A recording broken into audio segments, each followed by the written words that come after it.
बिस्मिल्लाहिर्रहमानिर्रहीम अस्सलाम वालेकुम। Welcome to SW Aslan all knowledge YouTube channel. आज की वीडियो में हमने एक्यूरेसी और प्रिसीजन के बारे में पढ़ना। अब एक्यूरेसी और प्रिसीजन वेरी इंपॉर्टेंट टॉपिक है एनालिटिकल केमिस्ट्री में, इसका बहुत ज़्यादा यूज़ होता है।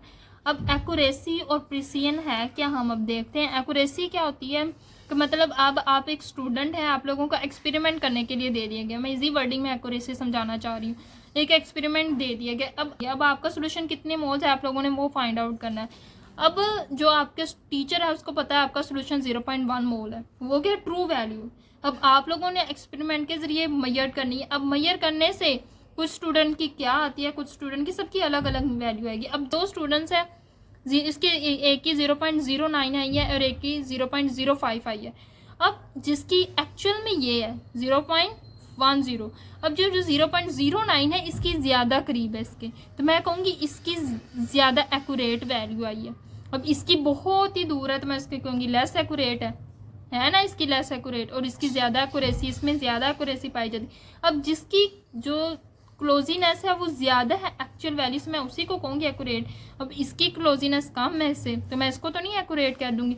तो एक्यूरेसी क्या है कि डिग्री ऑफ एग्रीमेंट या क्लोजीनेस, कितनी डिग्री ऑफ एग्रीमेंट है या क्लोजीनेस है बिटवीन दी मयर्ड वैल्यू, जो हमने मैयर की गई है वैल्यू एक्सपेरिमेंट से, और ट्रू वैल्यू। इस ट्रू वैल्यू से किस वैल्यू की ज़्यादा डिग्री ऑफ एग्रीमेंट है वो हमारे पास एक्यूरेसी होगी।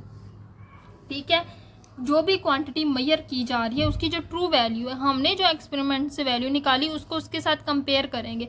अब जो वैल्यू इससे ज़्यादा नज़दीक हो गया हम कहेंगे वो ज़्यादा एक्यूरेट है, तो यही तो हमारे पास एक्यूरेसी है। एक्यूरेसी क्या है कि डिग्री ऑफ एग्रीमेंट और closeness with the true value of measured value. ठीक है, मैयर्ड वैल्यू की ट्रू वैल्यू से कितनी क्लोजीनेस है वो हमारे पास एक्यूरेसी होगी। अब जो एक्यूरेसी है उसकी इंपॉर्टेंस बहुत ज़्यादा है।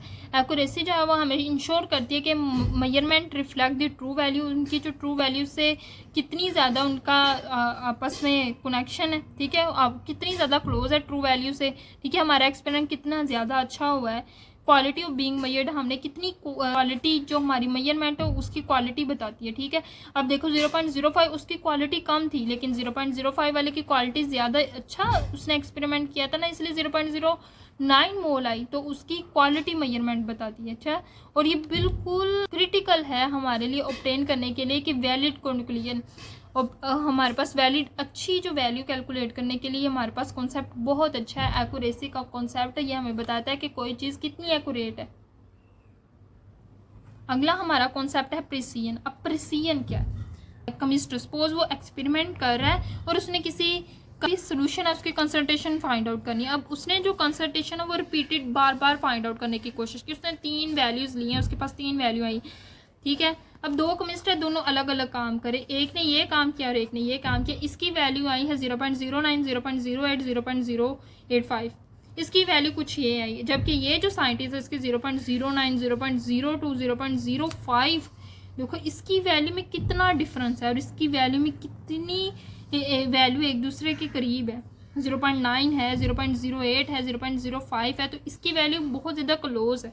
अब जो प्रिसीजन है ये तो वही बात हो गई ना। प्रिसीजन क्या है कि डिग्री ऑफ क्लोजीनेस है, जो हमने एक्सपेरिमेंटल वैल्यू ली है, जो मैयर्ड वैल्यू ली, इनमें कितनी डिग्री ऑफ क्लोजीनेस है, ये एक दूसरे से कितना करीब है, इसी को हम प्रिसीजन कहते हैं।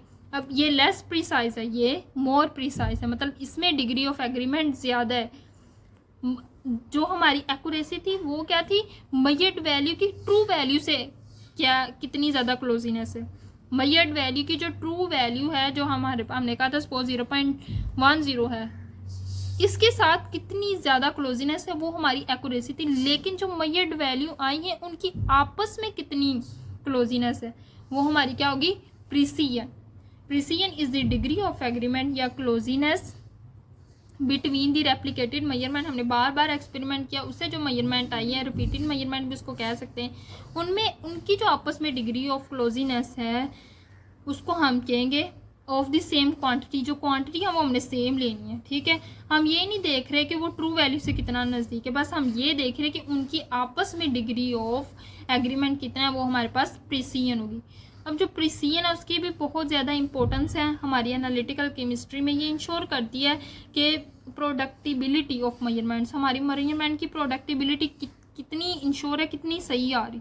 अब देखो एक दूसरे से करीब करीब आ रही है, इट्स मीन हमने एक्सपेरिमेंट पहले प्रोसीजर किया था, उस दूसरा बार करने से वही वैल्यू मिलती जुलती है। ये मतलब थोड़ा सा ही फ़र्क हुआ है जिसको निगलेक्ट भी कर सकते हैं, लेकिन इसकी काफ़ी ज़्यादा फ़र्क आया, जिसे कह सकते हैं इसने पहले कुछ थोड़ी करीब आई, लेकिन इसने बाद में दोबारा जब वैल्यू कैलकुलेट करने की कोशिश की तो कुछ गलती हो गई।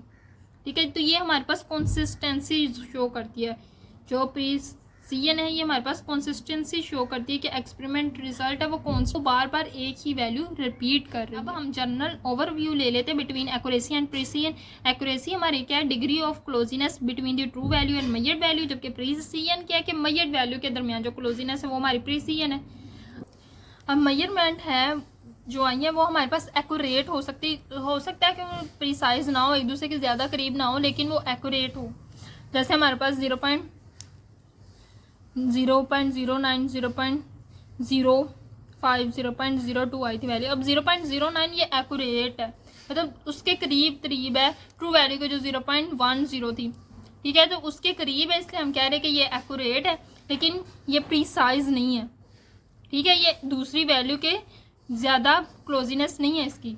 अब कुछ मेजरमेंट जो होती हैं वो प्रिसाइज हो सकती हैं, लेकिन वो ये नहीं कि वो हो सकता वो एक्यूरेट हो। जैसे हमारे पास 0.02 आ रहा है, 0.03 आ रही है और 0.035 आ रहा है। अब ये जो वैल्यू वो प्रिसाइज है लेकिन एक्यूरेट नहीं, हमारी एक्यूरेट वैल्यू क्या है 0.10 मोलर। तो ये कुछ वैल्यू प्रिसाइज हो सकती हैं लेकिन ज़रूरी नहीं है कि वो एक्यूरेट हों। अब इसको हम डिटरमाइन कर सकते हैं सिंगल मेजरमेंट से। सिंगल मेजरमेंट एक मेजरमेंट ली, जैसे 0.09 वाली ली, 0.09 मोलर। अब इसको हमने एक वैल्यू से मेजरमेंट कर सकते हैं कि एक्यूरेसी कितनी है, उसको हम ट्रू वैल्यू से कंपेयर करें, जितनी क्लोजीनेस होगी उतनी एक्यूरेसी होगी। लेकिन प्रिसीजन हम सिंगल वैल्यू से कैलकुलेट नहीं कर सकते, क्योंकि हमने जो मेजर्ड वैल्यू उन्हीं के दरमियान क्लोजीनेस शो करनी। अब एक सिंगल वैल्यू उसकी दूसरी सिंगल वैल्यू है नहीं, तो हम किससे प्रिसीजन फाइंड आउट करेंगे। ठीक है, जो एक्यूरेसी होती है ये हमारे सिस्टमेटिक एरर्स की वजह से होती है, और प्रिसीजन जो होती है हमारी रैंडम एरर की वजह से होती है। प्रिसीजन क्या होती है, काफ़ी ज़्यादा मिस्टेक होती है। अब प्रिसीजन जो है आपस में क्लोजीनेस होती है, तो ये हमारे पास रैंडम एरर की वजह से होती है और सिस्टमेटिक एरर की वजह से होती है। ये अगली वीडियो जो होगी मेरी एरर्स पे इंशाल्लाह मैं अपलोड करूँगी, उसमें आप लोगों को पता चल जाएगा रैंडम एरर क्या और सिस्टमेटिक एरर क्या, और फिर ये आप लोगों का कॉन्सेप्ट बिल्कुल क्लियर हो जाएगा। आज की वीडियो में सिर्फ एक्यूरेसी प्रिसीजन पे बात की। मुझे उम्मीद है कि आप लोगों को अच्छे से समझ आया होगा। अच्छे से समझ आया है तो मेरे चैनल सब्सक्राइब करें अगर आप पहली दफ़ा आएँ, और बेल आइकन के बटन को भी ज़रूर दबाएं ताकि हर वीडियो का नोटिफिकेशन आप तक आ सके। दुआ में याद रखिएगा। अल्लाह हाफिज़।